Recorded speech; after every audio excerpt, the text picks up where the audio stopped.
In this podcast series, I plan to delve deeply into some of the most compelling, controversial, and hotly debated issues of our time. Topics will span the Israel-Gaza conflict, clashes between established scholarly historians and revisionist perspectives, tensions between progressive or woke ideologies and traditional viewpoints, and whatever other pressing matters emerge as events in the world unfold.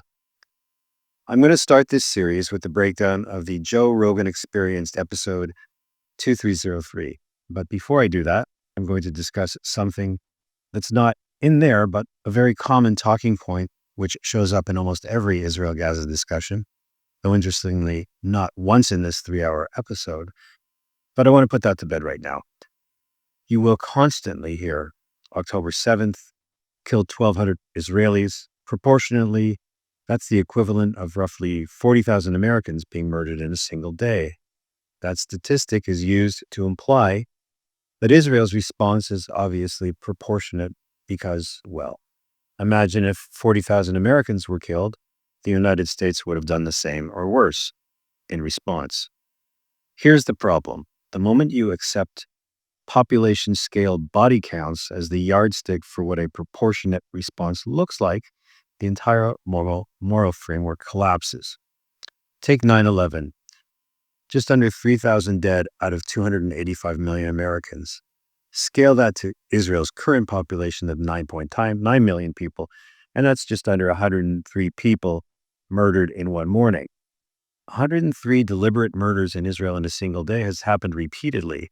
Suicide bombings, the Second Intifada, rocket barrages followed by bus attacks, and Israel never responded by leveling entire cities or displacing 2 million people.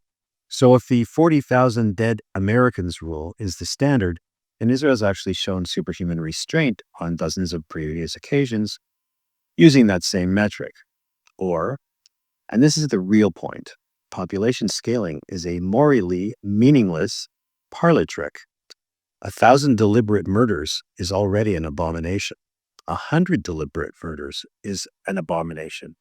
One deliberate murder is itself alone an abomination. The sanctity of individual human life does not get divided by the size of the country it happens in. So let's retire the calculator completely. We're here to examine arguments on their merits, not on who can win the demographic death scale game. We're taking a different approach in this podcast.